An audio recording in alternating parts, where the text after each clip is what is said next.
Shalom saudara dalam Tuhan. Saudara, dari video berikut kita bisa paham sejauh mana dangkalnya pengetahuan Juma terhadap Alkitab ketika dia berjumpa dengan Kristen yang sangat cerdas dan pastinya menguasai ilmu kekristenan. Berikut cuplikan videonya. Yesus nebus dosa waris. Yesus gagal karena ibu-ibu sampai hari ini melahirkan masih akid. Kalau ibu-ibu tidak sakit lagi, orang mencari nafkah tidak susah lagi, baru top jer. Yesus menjadi tumbal untuk dosa waris. Faktanya nol, nihil, bullshit. Manusia masih bersusah payah mencari nafkah. Oke? Dan kemudian wanita masih susah dalam melahirkan. Lalu dosa apa yang ditebus oleh Yesus? Nihil. Itu hanya bullshit. Jualan untuk supaya orang menyembah Kristus doang. Bohong. Coba Anda lihat di dalam Roma 5 nomor 12. Menjalar ke bumi oleh karena Yesus Adam masuk ke bumi. Tapi dipotong, dikat oleh Yesus dengan darahnya di atas salib. Oh, berarti tak ada lagi dosa dong. Yes, udah ditebus. Iya, berarti tak ada lagi orang kesakitan melahirkan. Kalau Pak Bom jangankan melahirkan, kentut pun sakit dia rasa. Jadi itu bohong, Pak Pendeta. Berhentilah. Silakan, mari sehat. Jangan kelamaan seperti ini. Silakan. Oke. Ya, oke. Kenapa Yesus harus mati? Yang tadi Anda baca bahwa anak manusia datang untuk memberikan nyawanya. Itu dimulai dari Kejadian pasal 3 ayat 21. Ketika manusia jatuh ke dalam dosa, sebelum itu Tuhan mengingatkan dalam Kejadian pasal 2 ayat yang ke-17. Kalau engkau makan buah itu, maka kalian akan mati. Apakah setelah makan buah itu manusia mati? Tidak kan? Tapi apakah ada kematian? Ada kematian, saudaraku. Kejadian 3 pasal 21, dan Tuhan Allah membuat pakaian dari kulit binatang untuk manusia dan untuk istrinya itu, lalu mengenakannya kepada mereka. Ini artinya yang menggantikan manusia mati di Taman Eden itu adalah binatang. Darahnya tercurah sehingga manusia itu tidak mati seketika itu juga. Tapi binatang mengatakan, engkau akan kembali dari debu, engkau akan menjadi debu kembali. Artinya sepanjang kita belum kembali kepada debu, itu adalah sebuah kesempatan kita dalam penebusan. Tapi kalau tadi Bang Sulo bilang, oh yang masih sakit, ya jelas, karena Yesus itu bukan berkuasa secara de facto hari ini. Kalau dia sudah jadi raja, itu dikatakan dia akan menjadi raja selama 1000 tahun memerintah. Tidak ada kesakitan di sana, tidak ada pembunuhan di sana, tidak ada kesusahannya, adalah damai sejahtera dan sukacita. Dan itu adanya nanti di kekekalan. Baik, Tuhan, sebelum kita lanjut mendengarkan apa yang dibicarakan oleh apologet Kristen dengan Juma, mari kita melihat cuplikan video yang berikut sebagai tambahan wawasan bagi kita. Berikut videonya. Oke, kamu percaya sains? Udah pelajarin Quran belum saya bilang? Di Quran ada ayat-ayat yang telah dikonfirmasi oleh sains zaman sekarang. Contoh saya bilang apa? Di Quran surat Al-Hadid misalnya, ayat 25. Kami menurunkan besi ini untuk bermanfaat bagi manusia. Besi turun. Kalau turun dari mana? Turun dari atas. Dari atas. Turun dari atas ke bawah. Ternyata NASA aja udah berani bilang bahwa besi yang ada di bumi itu awalnya semua berasal dari benda-benda langit yang jatuh ke bumi ketika bumi baru terbentuk.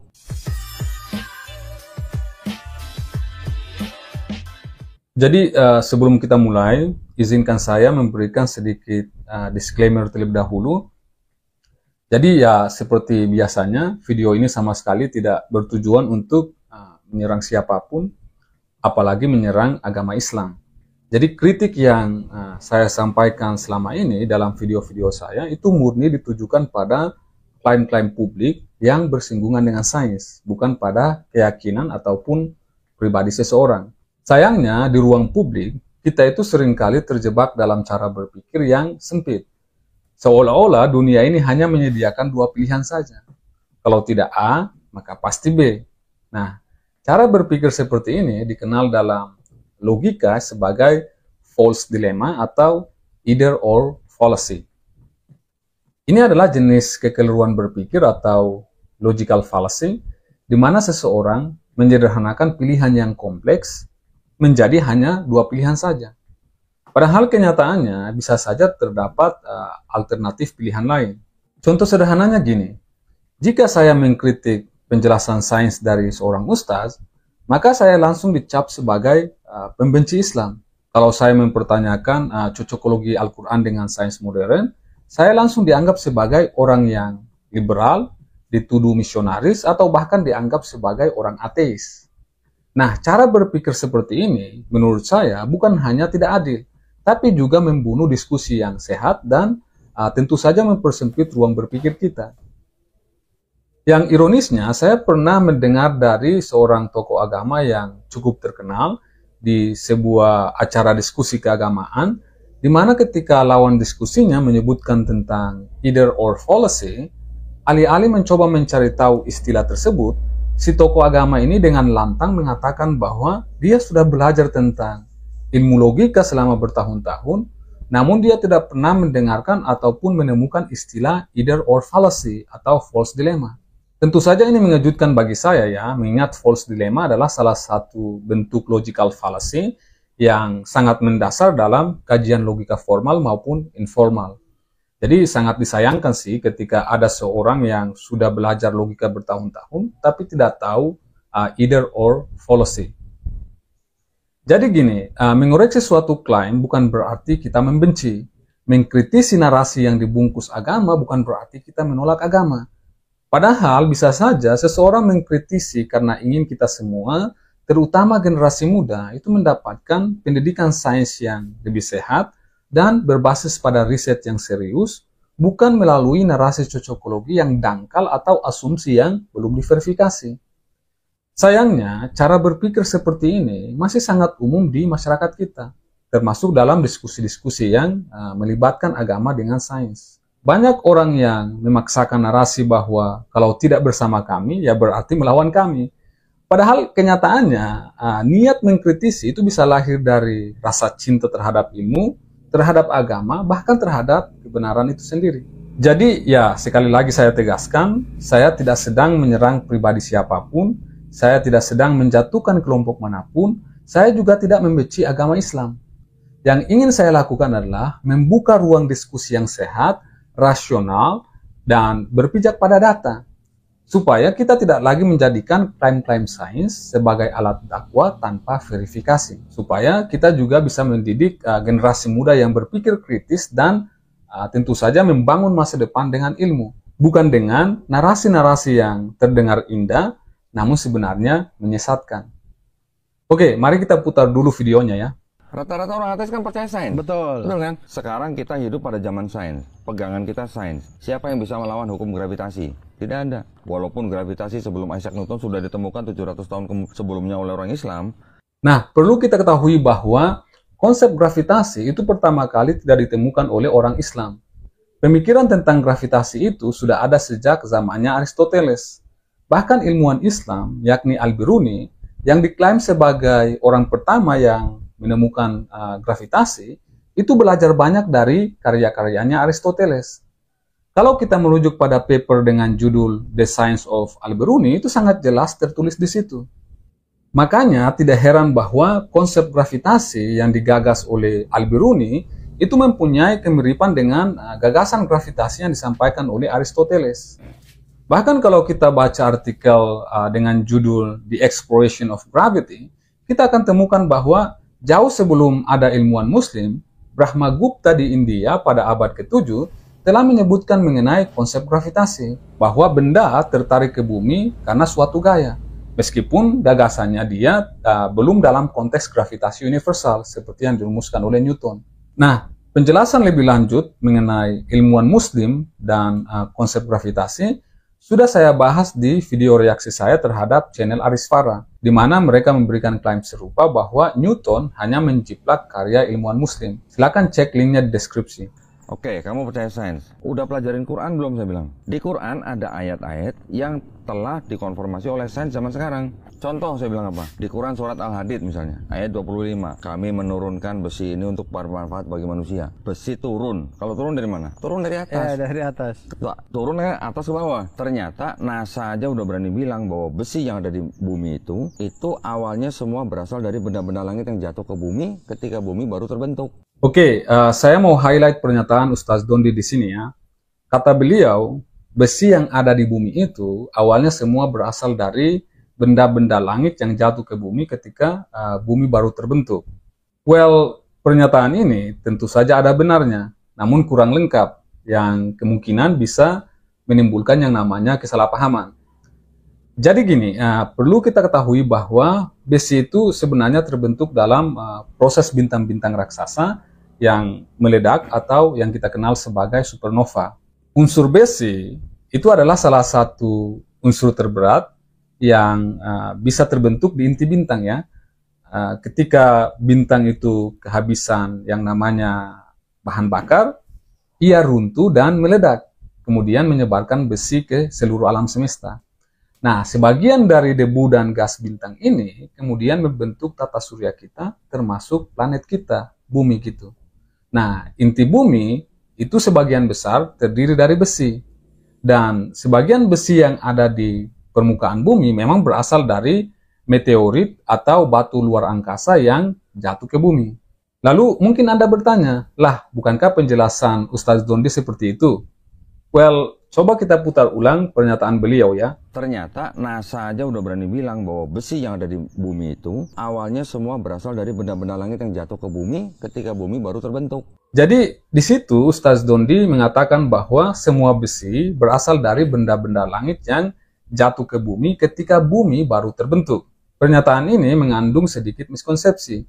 Karena mayoritas besi di bumi itu bukan berasal dari meteorit yang jatuh setelah bumi terbentuk, tapi sudah menjadi bagian dari bumi sejak awal terbentuknya planet ini. Ya, meskipun tidak bisa kita pungkiri bahwa memang ada tambahan besi dari meteorit yang terus-menerus jatuh ke bumi, terutama di masa awal.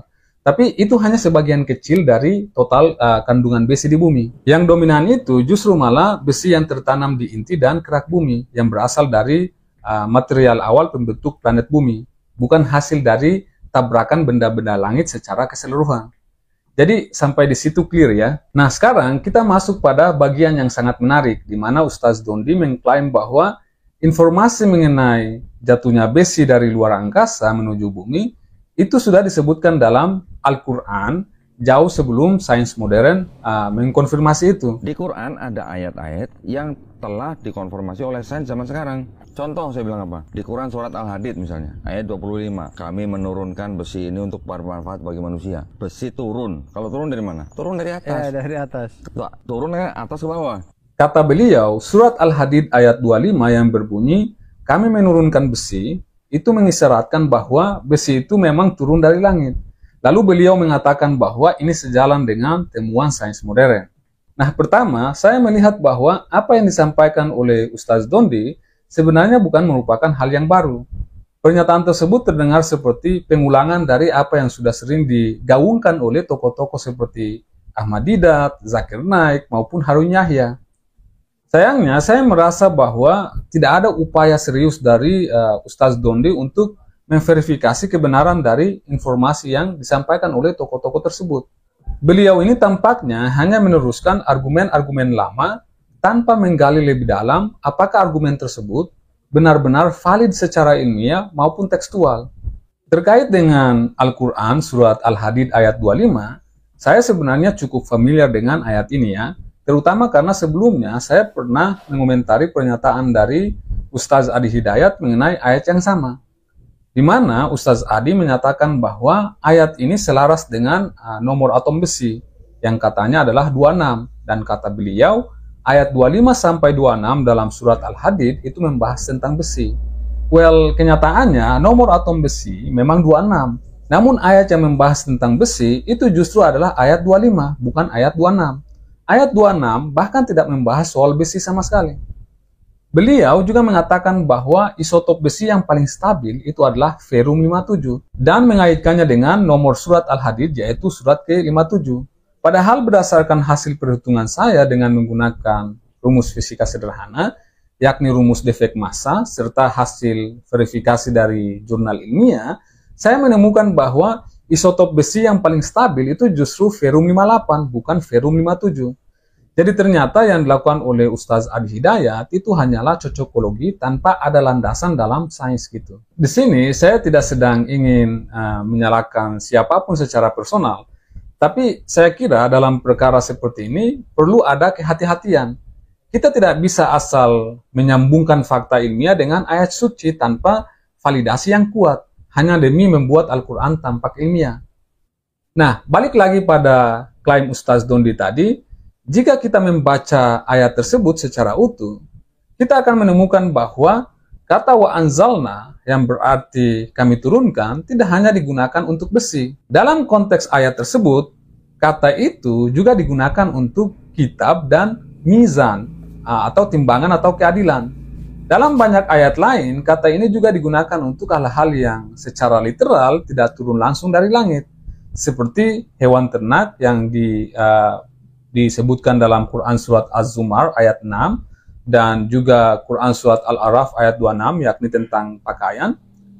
Dan ini tentu saja menimbulkan pertanyaan linguistik yang penting bagi kita semua. Dan untuk teman-teman yang paham bahasa Arab, saya ingin bertanya kepada kalian semua, apakah wa anzalna dalam konteks besi itu memiliki makna yang berbeda dari wa anzalna untuk kitab dan keadilan, atau hewan dan ternak dalam Quran Surat Az-Zumar ayat 6, ataupun pakaian seperti dalam Surat Al-Araf ayat 26? Jika maknanya sama, apakah berarti kitab, pakaian, dan hewan ternak itu juga secara harfiah diturunkan langsung dari langit? Saya sangat senang jika teman-teman mau berbagi pengetahuan bahasa Arab kepada kita semua, sehingga kita semua itu bisa punya konteks dalam memahami ayat-ayat ini. Saya pribadi tidak memahami bahasa Arab secara mendalam, maka saya mencoba menelaah pandangan para mufassir atau ahli tafsir terhadap ayat ini. Dari hasil bacaan saya, yang mana kalian bisa cross-check sendiri pada link yang saya berikan di deskripsi, dan tentu saja kalian bisa koreksi saya jika saya salah, tapi yang jelas saya menemukan bahwa makna wa anzalna itu ditafsirkan secara berbeda-beda oleh para ulama. Ada yang menafsirkan sebagai menurunkan, namun ada juga yang memaknainya sebagai menciptakan atau mengeluarkan dari dalam bumi. Beberapa tafsir yang menerjemahkan wa anzalna sebagai menurunkan itu antara lain tafsir Al-Muyassar dari Kementerian Agama Saudi Arabia, kemudian ada tafsir Al-Madinah Al-Munawwarah, dan ada tafsir Asy-Syaghir. Sedangkan tafsir yang cenderung melihat bahwa besi itu diciptakan atau dikeluarkan dari dalam bumi, bukan diturunkan secara literal dari langit. Di antaranya ada tafsir Al-Muqtashar, kemudian ada tafsir Zubdatut Tafsir min Fathil Qadir, kemudian ada tafsir Prof. Quraisy Shihab, dan tafsir Jalalain. Bahkan tafsir Jalalain ini secara eksplisit menyebut bahwa wa anzalnal hadid berarti kami keluarkan besi dari tempat-tempat penambangannya. Artinya, dari sisi tafsir saja, kita sudah bisa melihat bahwa para ulama sendiri tidak satu suara soal makna kata ini. Ada perbedaan interpretasi yang wajar, dan ini adalah bagian dari kekayaan hasanah intelektual Islam. Maka yang menjadi pertanyaannya adalah, mengapa Ustaz Dondi itu hanya memilih satu penafsiran saja? Dan mengapa tafsir itu langsung dihubungkan dengan sains modern tanpa mempertimbangkan pendapat-pendapat lain yang juga sah secara keilmuan? Apalagi jika kita perhatikan dengan seksama, tidak ada kata langit ataupun angkasa luar dalam ayat tersebut. Al-Quran itu kan sering menggunakan kata as-sama, yakni langit, dalam ayat-ayat lain. Namun dalam ayat ini yang ada hanya kata menurunkan atau wa anzalna, dan itu pun ditafsirkan secara beragam. Seandainya ayat ini berbunyi, kami turunkan besi dari langit, mungkin asumsi itu bisa lebih diterima.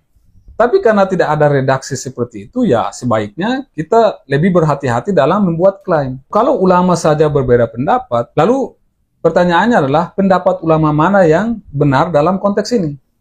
Well, saya tidak berani mengatakan mana yang paling benar, tapi saya ingin mengajak kita semua untuk lebih teliti dalam melakukan verifikasi sebelum kita menghubungkan ayat-ayat Al-Quran dengan sains.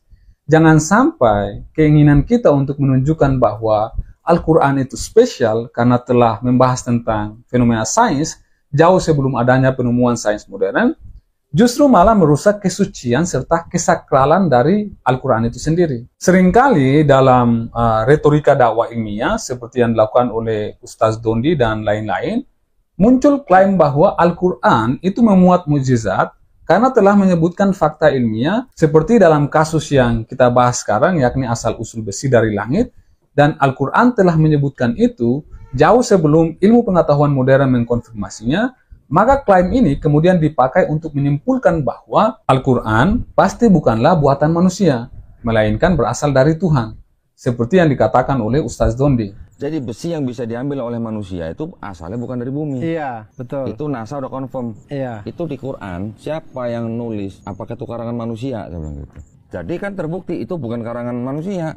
Ya, tentu saja kita memang yakin bahwa Al-Quran bukanlah karangan manusia. Namun, logika cocokologi seperti ini sebenarnya sangat rapuh dan terlalu cepat mengambil kesimpulan besar dari data yang terbatas. Dan ironisnya, seringkali mengabaikan fakta sejarah lain yang justru menggugurkan klaim sepihak tersebut. Yang jarang diketahui oleh orang-orang adalah bahwa Al-Quran bukanlah satu-satunya teks atau kitab yang menyebutkan bahwa besi itu turun dari langit. Ingat ya, kita belum sepakati bahwa kata wa anzalna pada ayat tersebut mengandung arti diturunkan. Tapi tidak apalah, dalam konteks ini kita ikuti saja alur berpikirnya Ustaz Dondi dengan menganggap bahwa Al-Quran mengatakan bahwa besi itu turun dari langit. Lalu, apakah narasi itu hanya ada dalam Al-Quran? Kalau teman-teman baca buku dengan judul The Story of Chemistry, halaman 22, kemudian ada juga buku Origins and Development of Applied Chemistry, halaman 86-87, dan buku dengan judul The Spirit of Ancient Egypt, halaman 72, kita menemukan bahwa orang-orang Mesir kuno, jauh sebelum Islam hadir, telah menyebut besi sebagai ba'enpet, yang secara harfiah berarti logam dari surga atau besi dari langit. Artinya, ya mereka juga menyadari bahwa besi itu datang dari langit. Kemungkinan besar karena mereka pernah melihat meteorit jatuh dan menemukan bongkahan besi dari sana. Dalam teks-teks piramida, bahkan digambarkan bahwa langit itu terbuat dari besi, dan dewa-dewa itu duduk di atas tahta dari logam langit itu. Fakta-fakta ini tercatat dalam prasasti-prasasti Mesir yang bisa dibaca sampai hari ini. Dan uniknya, mereka tidak mengklaim itu sebagai wahyu ilahi. Justru kalau kita mau mengagumi sesuatu secara adil, lebih masuk akal jika kita mengagumi orang-orang Mesir kuno yang sudah mengetahui fakta bahwa besi turun dari langit jauh sebelum Al-Quran muncul dan bahkan jauh sebelum sains modern mengkonfirmasi itu.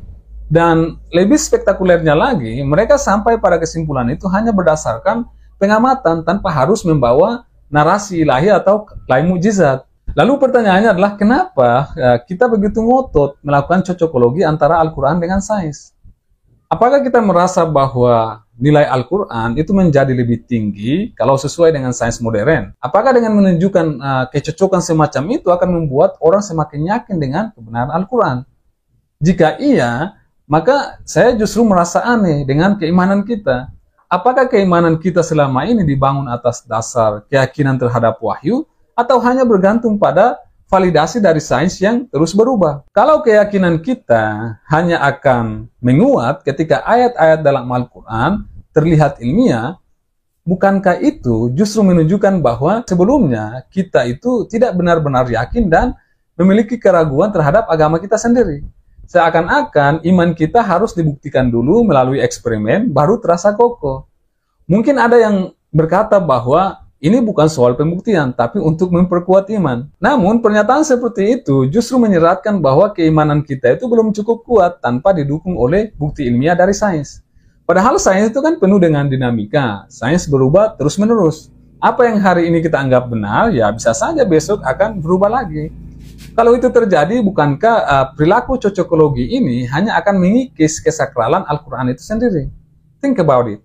Nah, disinilah saya ingat pada ucapan Jalaluddin Rumi. Tangga menuju langit adalah kepalamu, maka letakkanlah kakimu di atas kepalamu.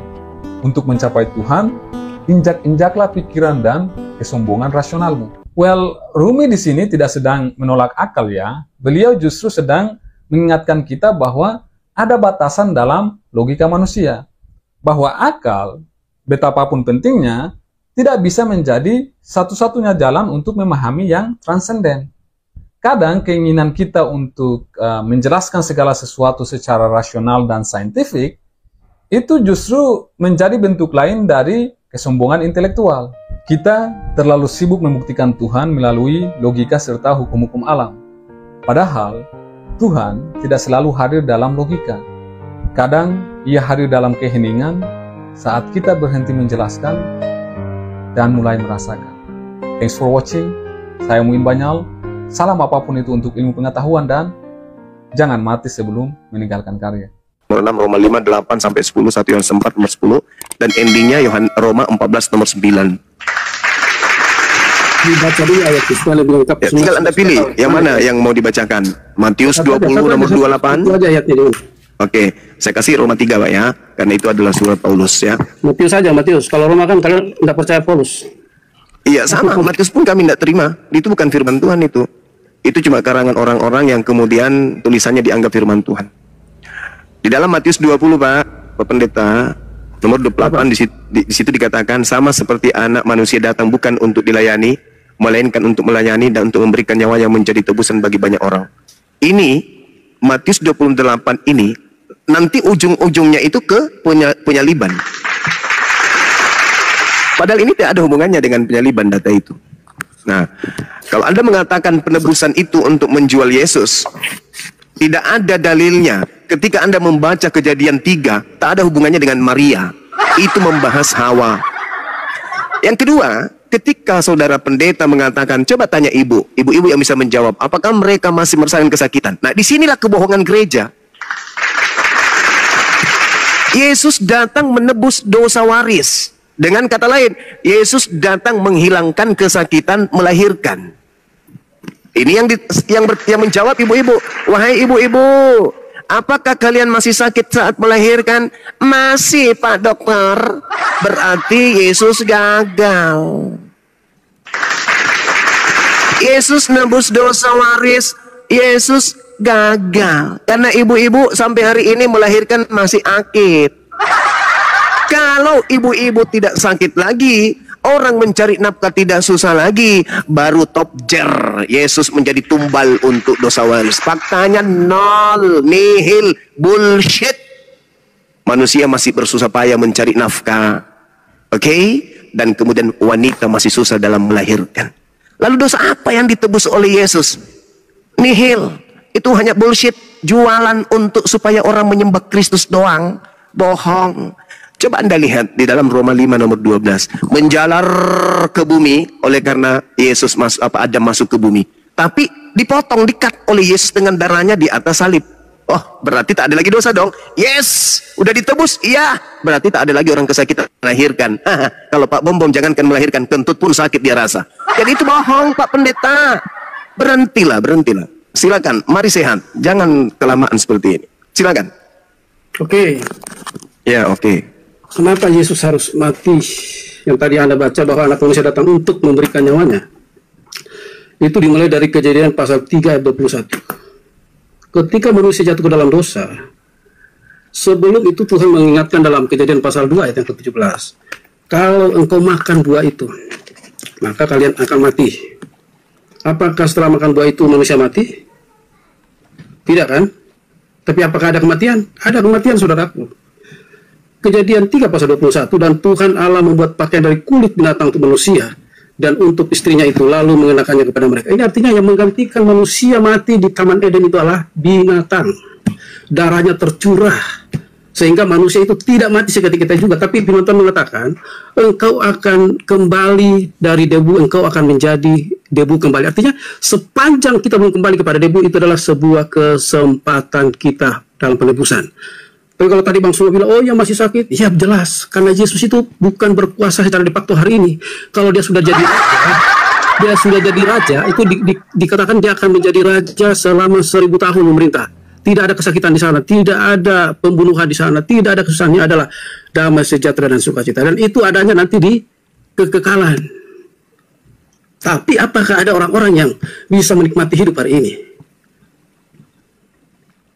Jadi janji penebusan itu ada, tapi selalu saya berkatakan, itu hanya receh-recehnya. Kita akan menerima kelimpahan janji penebusan itu di kekekalan nanti. Itu sebabnya di sana tidak ada siksaan, tidak ada tangis, tidak ada ratap, adalah damai dan sukacita. Ya, jadi kalau mulai dari kejadian saja di sana ada penebusan, manusia digantikan oleh binatang sehingga manusia tidak mati. Yang kedua, kalau mau lihat apa perjanjian Tuhan denganmu setelah itu juga perjanjian darah.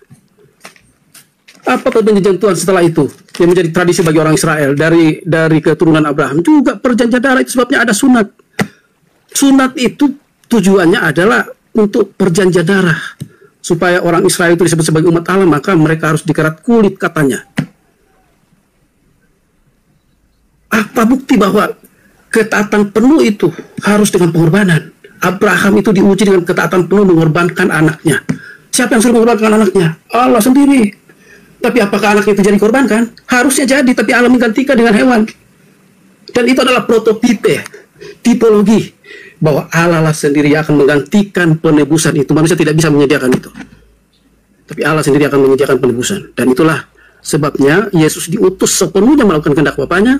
Kehendak Bapaknya itu adalah mati dibunuh, menyerahkan nyawanya, supaya barang siapa yang percaya akan beroleh hidup yang kekal. Termasuk apa itu? Tidak akan ada kematian lagi nanti. Kita akan hidup kekal. Tidak akan ada kesusahan lagi. Di mana sempurnanya? Setelah Yesus datang untuk memerintah di dunia ini selama 1000 tahun. Apa, silakan dijawab. Yang ngomong apa ini? Tolong kepada Pak Pendeta ya, supaya diskusi kita ini ada artinya, bukan cuma omong-omong aja. Tolong, apa efek kematian Yesus itu? Efeknya apa? Dari dosa yang Anda katakan itu diwariskan itu apa? Oke. Dan tolong tunjukkan dalilnya di dalam perjanjian lama, di mana ada mewariskan dosa. Coba, silakan. Adam mewariskan dosa. Ya, di mana? Itu pertama kali kepada anaknya. Ya, di mana? Kain membunuh Habel. Alamak. Saya tidak tanya itu.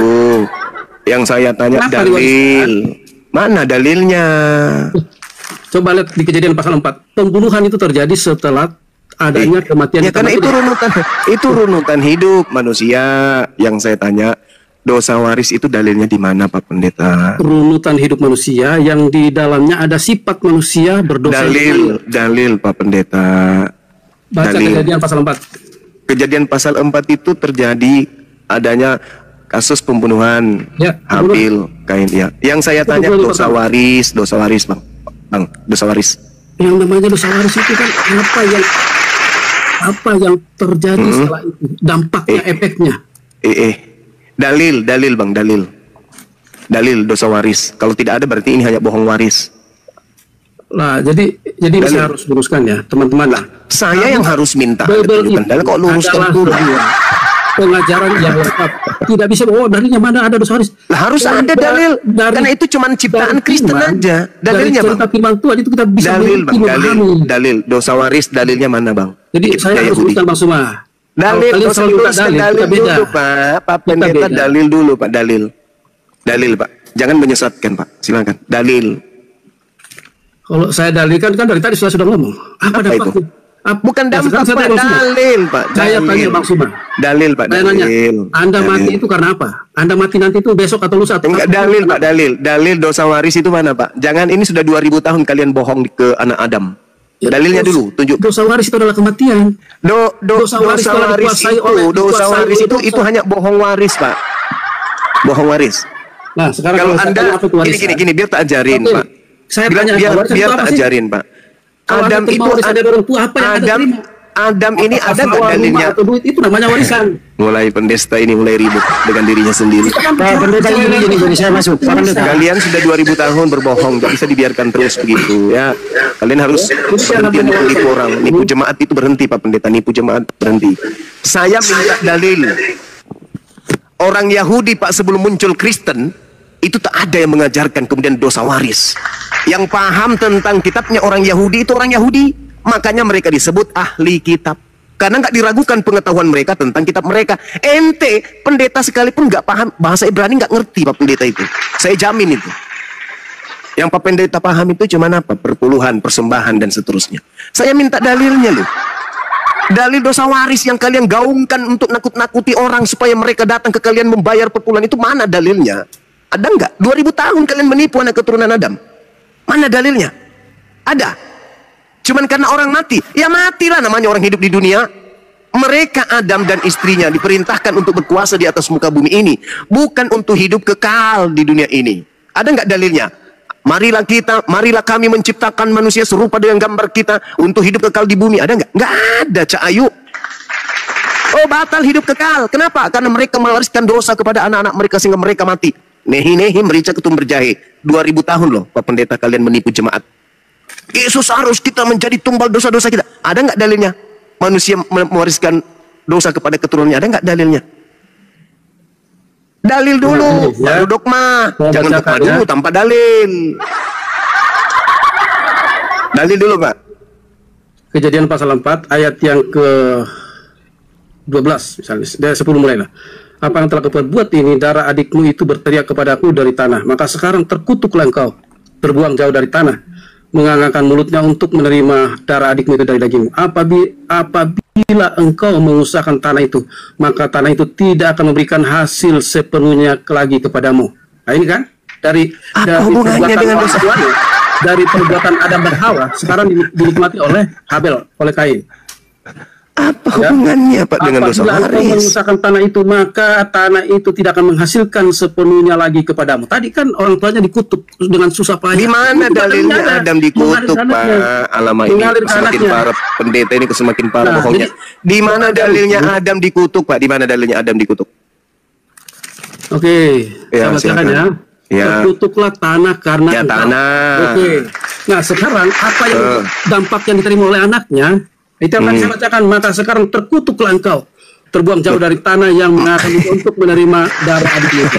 Apabila engkau mengusahakan tanah itu, maka tanah itu tidak akan memberikan hasil sepenuhnya kepadamu. Engkau menjadi seorang pelarian dan Pendeta. pembantu. Katakan kepada Tuhan, hukumanku itu lebih besar daripada yang dapat kutanggung. Pak Engkau membawa Pendeta, sekarang dari tanah yang ini, dan dikutuk aku itu terjadi. tanah, Pak. Yang Kalau Anda dikutuk, tanya apa, ini kan berentetan. yang dikutuk tanah dengan ular kan, Pak, iblis. Ya, Heeh. yang dikutuk Yesus, tanah dengan ular. Yesus Tapi datang dampaknya menebus kutukan. adalah Berarti manusia siapa yang pun jadi susah. siapa yang dibebaskan dari kutuk, Pak? Pada saat Yesus datang kemudian menebus dosa kutuk itu, siapa yang dibebaskan dari kutuk? Setelah orang yang percaya bahwa Yesus adalah Juru Selamat. Yang perlu saya katakan. Bapak, setelah kemudian Yesus datang menebus kutuk ini, siapa yang lolos dari kutuk? Yang lolos dari kutuk semua yang percaya. Kristus Aduh, yang telah mati. Bapak, Ada ayatnya. Hei, Galatia 3, Pak, yang dikutuk itu ular.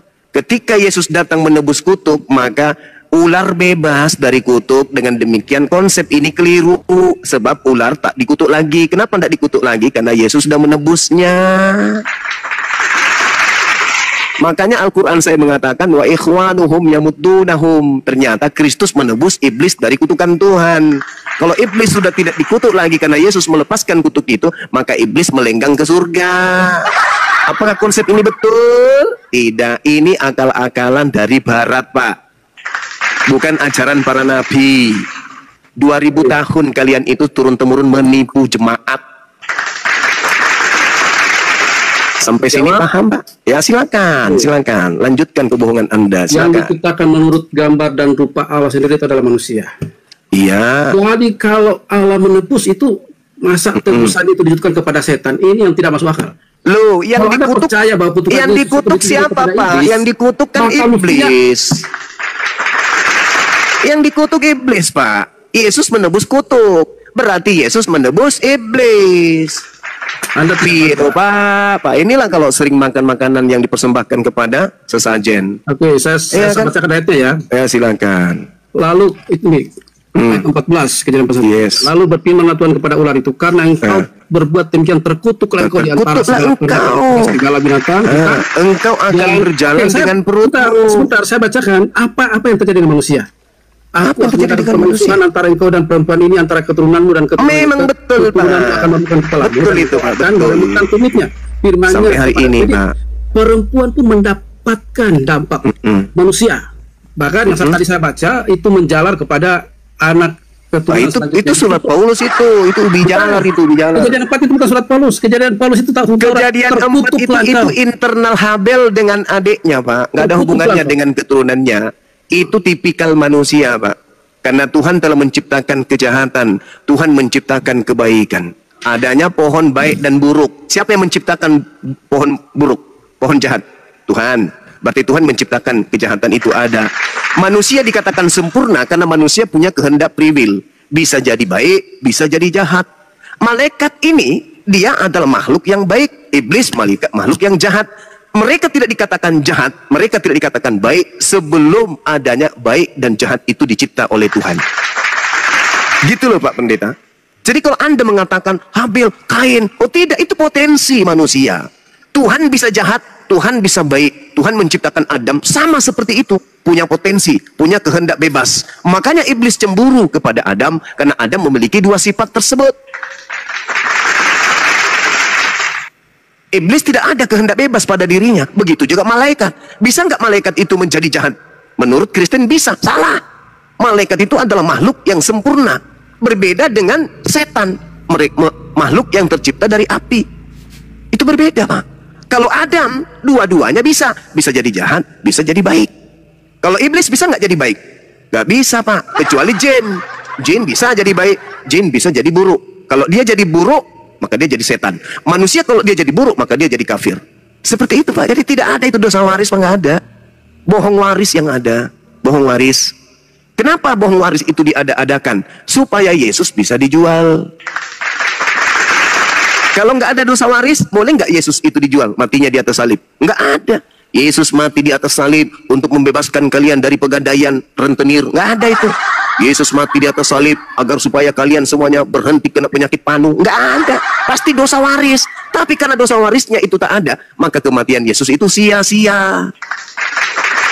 Hanya karangan bebas gereja ajanya itu. Nggak ada, mana dalilnya? Anda kan pendeta. Ada nggak dalil dosa waris? Ada. Yang dikutuk itu ular. Dikutuknya gini, ular, karena kau melakukan dosa, maka kamu mulai hari ini berjalan dengan perutmu. Kalau betul Yesus datang menebus dosa ular, maka sejak hari itu kemudian, ular sekarang ini tidak lagi jalan dengan perut, tapi ular berjalan dengan kaki. Bapak pernah melihat ular kobra? Ular apa itu? Ular kobra. Hah? Jalan dengan kakinya. Itu bom-bom, Pak, itu bukan ular. Lihat. Yesus kalau datang menebus dosa, maka dosa yang ditebus Yesus ya dosa ular. Ular bebas sekarang. Karena kenapa? Yesus sudah mengambil alih kutuknya. Ini ajaran apa ini, Pak? Yang kayak gini-gini, Pak? Ajaran dari mana Anda dapatkan itu, Pak? Sedangkan kitabnya orang Yahudi, Pak, ya, Pak Pendeta, dikatakan dalam kitab mereka. Contoh 2 Tawarik 7:14. Dan umatku yang atasnya namaku disebut merendahkan diri, berdoa dan mencari wajahku lalu berbalik dari jalannya yang jahat, maka aku akan mendengar dari surga dan aku akan mengampuni dosa mereka dari surga. Ngapain dia turun ke bumi, Pak? Bunuh diri untuk dosa-dosa setan? Ngapain? Saya jawab. Ya, silakan. Butuh dalil saya, Pak. Silakan. Yang pertama, kalau Bang Suma bilang bahwa kematian Yesus itu untuk iblis, maka saya akan bacakan Matius 19 ayat 23. Ya, Matius 16 ayat yang ke-23. Matius 16 ayat yang ke-23. Di sana disebutkan begini. Ketika Petrus, ya, Matius 16 ayat 23. Kasihan, Pak, kalau Anda bawa data itu, kasihan betul. Jadi ini Petrus mengatakan begini, ya. Tapi Petrus menarik Yesus ke samping dan menegur dia, katanya, Tuhan, kiranya Allah menjauhkan hal itu, artinya menjauhkan kematian, ya. Kali-kali tidak akan menimpakan engkau. Yesus langsung menegur Petrus begini. Nyahlah tuyul. Yesus berpaling dan berkata kepada Petrus, nyala iblis, satu batu sandungan bagiku, sebab engkau bukan memikirkan apa yang dipikirkan Allah, melainkan apa yang dipikirkan manusia. Karena Yesus Bapak kalau bawa dari sebentar, yang dulu saya dia jelasin. Yesus saat itu sedang memberitakan tentang kematiannya, bahwa aku akan mati. Tapi pada hari ketiga di ayat yang pertama, sejak waktu itu Yesus mulai menyatakan kepada murid-muridnya bahwa ia harus pergi ke Yerusalem, menanggung banyak penderitaan dari pihak tua-tua, imam kepala dan ahli Taurat, lalu dibunuh dan dibangkitkan pada hari ketiga. Tetapi Petrus berkata, menegur dia, kiranya Allah tidak menjauhkan itu daripadamu. Dan Tuhan bilang sama dia begini, Yesus bilang sama dia, nyala engkau iblis, karena memang aku harus mati untuk menebus dosa manusia. Jadi yang tidak percaya dan tidak menginginkan Yesus mati di atas kayu salib mengikut dosa, itu benar kata Anda, itu adalah setan atau iblis. Yang kedua, saya jawab tentang umatku yang atasnya namaku disebut. Ya, itu kan tadi Anda tunjukkan dalil itu. Apa arti ayat itu? Arti ayat itu adalah deklarasi ketika bait Salomo itu selesai dibangun. Dan Tuhan berkata, di bait inilah, di bait suci yang dibangun inilah, aku akan turun, tapi syaratnya umatku yang atasnya namaku disebut, jadi umatku yang atasnya namaku disebut, itu intinya merendahkan diri, itu poinnya juga. Yang kedua, maka aku akan, tadi Mas baca itu, menjawab doa mereka. Tapi apakah itu digenapi? Itu tidak digenapi sama sekali. Buktinya apa? Bait Salomo itu dihancurkan, tidak ada lagi karena orang Yahudi tidak taat. Sekian kali bait dibangun, roboh lagi. Bahkan terakhir Yesus datang ke dunia ini, dia menubuatkan. Dan sampai hari ini orang Yahudi tidak punya tempat ibadah. Karena apa? Mereka tidak percaya, mereka tidak merendahkan diri. Kalau seandainya Bang Suma bilang ayat itu digenapi, Tuhan turun dengan dalil ayat itu, susah kita, Pak. Kita jadi jongosnya orang Israel. Tapi itu sudah dibuang keluar dari Israel. Itu sebabnya dikatakan bahwa batu penjuru Kristus itu adalah menjadi batu penjuru yang menjadi batu sandungan bagi orang Israel. Sehingga keselamatan itu bukan lagi terfokus di Israel, tapi keselamatan itu untuk seluruh bangsa termasuk Bang Suma. Boleh saya tanggapi karangan saudara yang pertama. Silakan. Yesus berpaling dan berkata kepada Petrus, "Enyalah iblis, engkau satu batu sandungan bagiku, sebab engkau bukan memikirkan apa yang dipikirkan oleh Allah. Yang dipikirkan oleh Allah," baca Amsal 21 nomor 18. Baca Mazmur 91, baca Mazmur 38. Itu yang dipikirkan oleh Allah. Baca Amsal 11. Itu yang dipikirkan oleh Allah. Ketika kemudian ada orang benar yang ingin dihakimi, ingin dieksekusi mati oleh orang fasik, maka Allah datang menyelamatkan kemudian orang benar ini dan menggantikannya dengan orang fasik. Itu yang dipikirkan oleh Allah. Malaikatku akan datang kepada anakku untuk menantang dia di tangannya agar kaki anakku itu tidak terantuk kepada batu. Itu yang dipikirkan oleh Allah. Yang dipikirkan oleh manusia, ini Yesus kalau dia datang mati dibunuh sama orang Yahudi dan Romawi. Itu pikiran manusia. Tapi pikiran Allah tidak. Orang fasik akan digunakan untuk menggantikan sebagai tebusan orang yang benar, dan pengkhianat sebagai ganti orang yang jujur.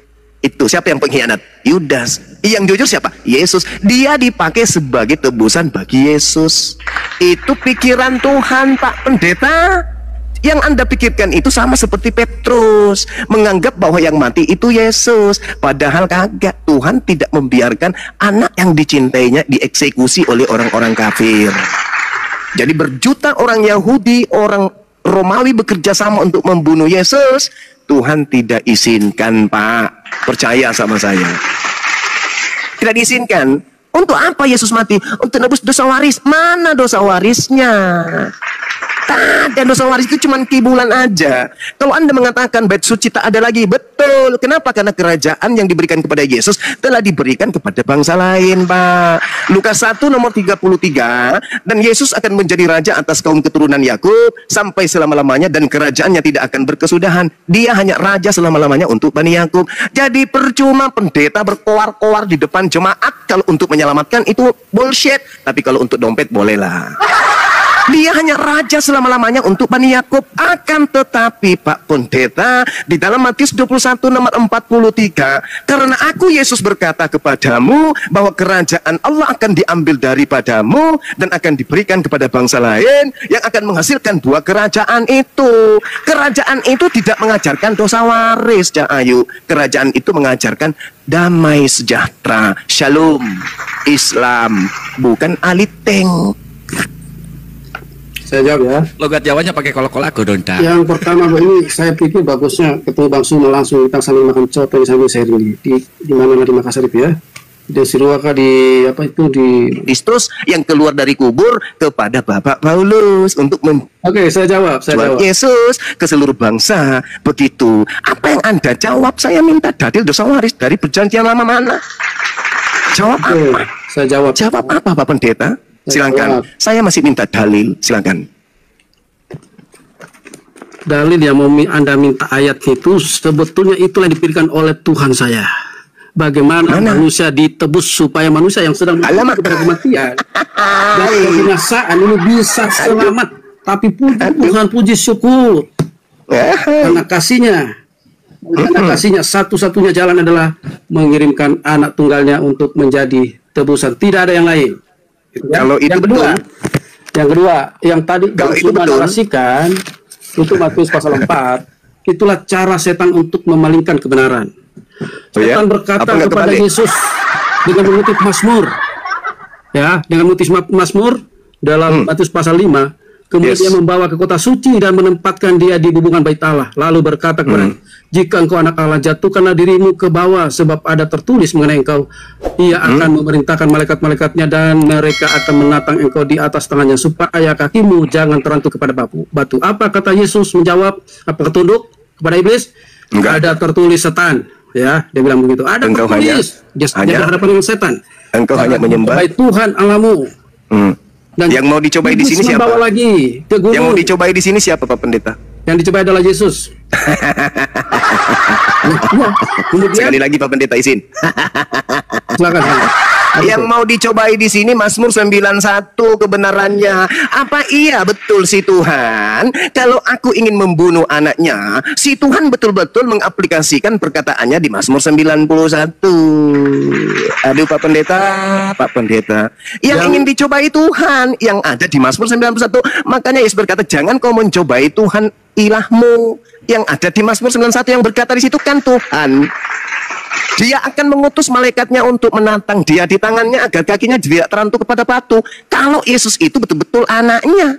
Aku mau coba, apakah betul Mazmur 91 itu terbukti. Ternyata iblisnya tidak berhasil mencobai dia. Karena Yesus tidak loncat. Andai saja Yesus loncat turun Pak Pendeta, maka malaikat akan turun menantang Yesus di kakinya agar kakinya tidak terantuk kepada batu.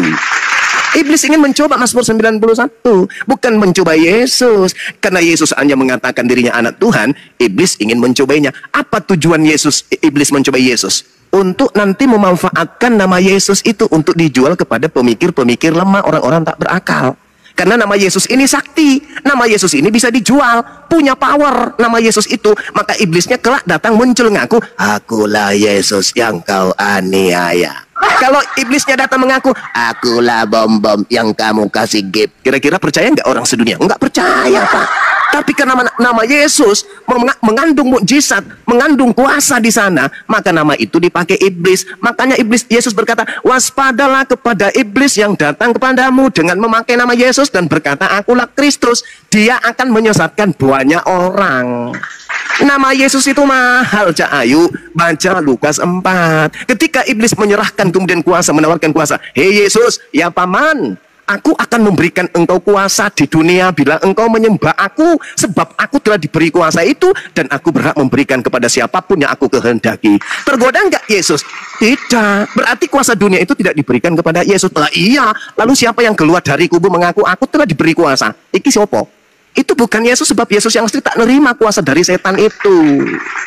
Sampai di sini Pak Pendeta paham gak? Saya jawab. Silakan jawab lagi. Dalil tak ada dosa waris. Saya jawab ya. Ya, silakan. Pasal 4 itu justru memberikan kita sebuah pemahaman yang juga memahami asal mula. Asal Adam dicobai dan Hawa dia tunduk kepada pencobaan, dia kalah dengan pencobaan. Yesus dicobai, dia tidak tunduk. Ini yang cobai bukan bapaknya, yang cobanya adalah setan. Agus, kalau misalnya Yesus pintar sekarang. Yesus mengikuti apa kata setan, berarti Yesus diberi kuasa kepada setan. Tapi berarti Yesus diberi kuasa tunduk kepada setan. Berarti andai saja Yesus tunduk, sabar Pak, andai saja Yesus tunduk, maka Yesus diberi kuasa di dunia. Betul? Tidak kalah dengan pencobaan. Tidak seperti Adam dan Hawa yang kalah dengan pencobaan. Andai saja Yesus satu orang manusia telah berbuat dosa dan jatuh. Pak Pendeta, andai saja Yesus tunduk kepada iblis, maka kuasa dunia akan diberikan kepada Yesus. Betul? Betul nggak? Karena Yesus tidak menerima kuasa dari iblis, maka Yesus tidak memiliki kuasa dunia. Coba Anda baca di dalam Yohanes 12 nomor 31. Sekarang berlangsung penghakiman atas dunia ini. Sekarang juga penguasa dunia ini, yaitu iblis, akan dilemparkan keluar. Pertanyaannya, Yesus menerima nggak kuasa dunia dari iblis? Tidak. Berarti yang keluar dari kubur ini yang mengaku kepada aku telah diberi kuasa di dunia itu siapa? Yesus tak menerima. Yang menerima siapa? Yang menggantikan Yesus di atas tiang salib, toh. Itu makanya tadi keteteran Pak Pendetaku ini ketika diminta dalil. Mana dalil Pak? Dosa waris tak ada, Cak Ayu. Iya, kalau tak ada berarti ini rekayasa setan. Yesus diuji. Hei Yesus, jikalau engkau kemudian menyembahku, segala kuasa dunia akan kuberikan kepadamu. Apakah Yesus tunduk? Tidak. Berarti kuasa dunia itu diberikan nggak kepada Yesus? Ya kagak. Berhasil nggak iblis? Tak berhasil. Baca nomor 13-nya. Setelah iblis mencoba Yesus dan gagal, iblis mundur dari Yesus dan menunggu waktu yang tepat. Pada waktu mana waktu tepat itu? Pada waktu Yesus terangkat ke langit dan digantikan oleh orang yang dikutuk oleh Tuhan, masuk ke dalam liang lahat. 3 hari kemudian dia bangkit. Itulah saatnya iblis bereaksi. Kepadaku telah diberi kuasa. Pergilah ke seluruh bangsa, ke seluruh dunia. Jadikan seluruh bangsa menjadi muridku. Sedangkan yang asli mengatakan apa? Matius 15:24. Aku diutus hanya kepada domba yang hilang dari umat Israel. Camkan itu. Matius 10:5-6. Yesus berpesan kepada ke-12 muridnya agar jangan ke bangsa Indonesia, tetapi pergilah kepada domba-domba yang hilang dari umat Israel.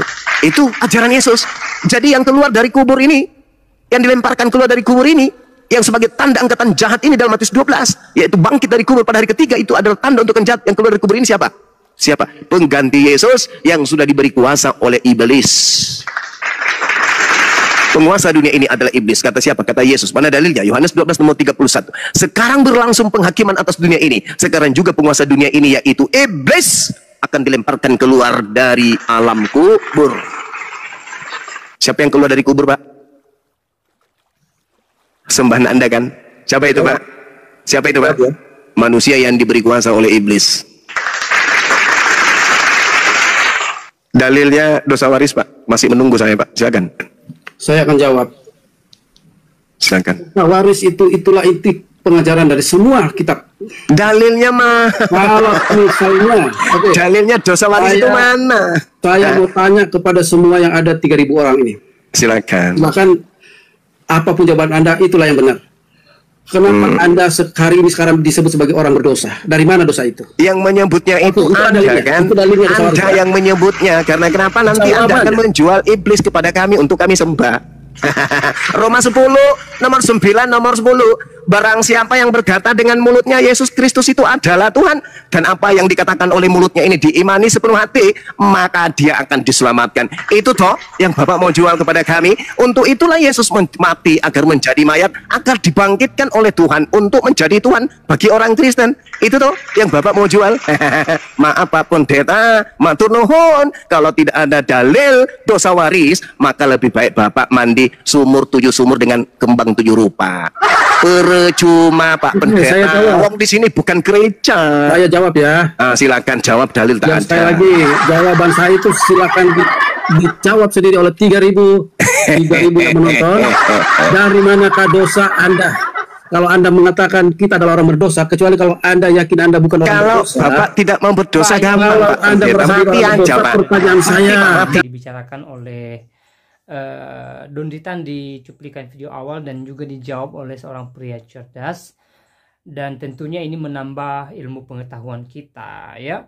Dan juga kita sudah dengarkan apa yang disampaikan oleh Juma, membuktikan bahwa Yesus bukan Tuhan, tetapi bagaimanapun dia tidak berhasil melakukan hal itu karena semua pernyataannya dan juga pertanyaannya dijawab dan dibantah oleh seorang apologet Kristen yang tentunya cerdas dan menguasai Alkitab. Nah, saudaraku dalam Tuhan, ya, kita juga bisa mengerti sejauh mana pengetahuan Juma terhadap Alkitab dari apa yang barusan kita dengarkan bersama, ya. Juma sangat tidak mengerti Alkitab. Kalau dibilang dangkal mungkin tidak, tetapi lebih tepatnya Juma tidak paham Alkitab, ya. Dia tidak punya ilmu pengetahuan tentang Alkitab, sehingga narasi-narasi yang dia bangun terhadap Kristen dan juga Alkitab selalu saja ngawur gitulah, ya. Nah, puji nama Tuhan, seorang apologet Kristen yang dipakai oleh Tuhan dengan luar biasa di video tadi menjawab Juma, memberikan penjelasan kepada Juma bahwa Yesus adalah Tuhan dan Juru Selamat, dan Yesus adalah Allah yang datang ke dunia ini menyelamatkan orang percaya kepadanya, sehingga orang percaya kepadanya tidak binasa, melainkan beroleh hidup yang kekal. Ini pesan yang sangat luar biasa bagi kita, memberikan kita pengertian bahwa Allah orang Kristen adalah Allah yang penuh kasih, yang tidak membiarkan umatnya masuk ke dalam jurang maut, ya, tetapi dia menyatakan kasihnya melalui Yesus Kristus, pribadi kedua dari Allah Tritunggal, Untuk apa? Untuk menyelamatkan orang percaya, sehingga orang percaya kepadanya ya tidak binasa melainkan beroleh hidup yang kekal, karena Yesus telah menebus umatnya dari belenggu dosa melalui jalan salib. Ya, Yesus rela disalib, bahkan mati, dan di hari yang ketiga dia bangkit, dan setelahnya dia naik ke sorga untuk menyediakan tempat bagi orang percaya, sehingga orang percaya akan berada di tempat Yesus berada kelak. Yesus mengatakan bahwa di tempat di mana aku berada, kamu pun berada. Artinya bahwa ada jaminan keselamatan yang diberikan Yesus Kristus kepada orang percaya kepadanya. Jadi kita sebagai orang Kristen, iman kita tidak sia-sia. Iman kita adalah iman yang punya pengharapan, iman yang tertuju kepada Allah yang hidup, yang kita percayai dan ditulis atau dikisahkan dalam Alkitab ya. Nah, saudara dalam Tuhan, saya selalu berikan pesan buat Juma, berhentilah membahas Alkitab karena Anda tidak paham Alkitab. Lebih baik Juma fokus dengan agamanya dia, itu lebih memberkati hidupnya. Dan kalau dia bicara, lebih baik dia membicarakan agamanya dia, itu lebih memberkati pendengarnya gitu loh.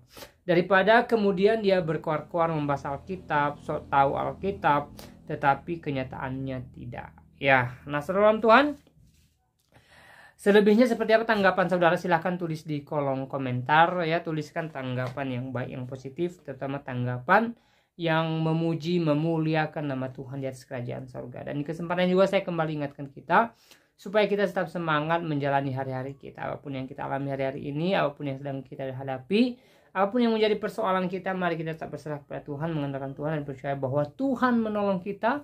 Tuhan ada bagi kita. Yesus Kristus nantiasa menyertai kita hingga selama-lamanya sebagaimana janjinya kepada kita, dan tentunya sukacita surgawi menjadi milik kita bersama ya.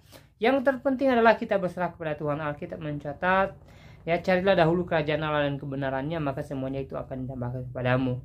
Barang siapa yang mengetuk pintu, baginya pintu dibukakan. Bagi siapa yang mencari akan mendapat, dan bagi siapa yang meminta kepadanya akan diberi. Jadi banyak janji firman Tuhan kepada kita yang memberi kita pengharapan hidup di dunia ini, terutama hidup di kekekalan dalam kerajaan sorga.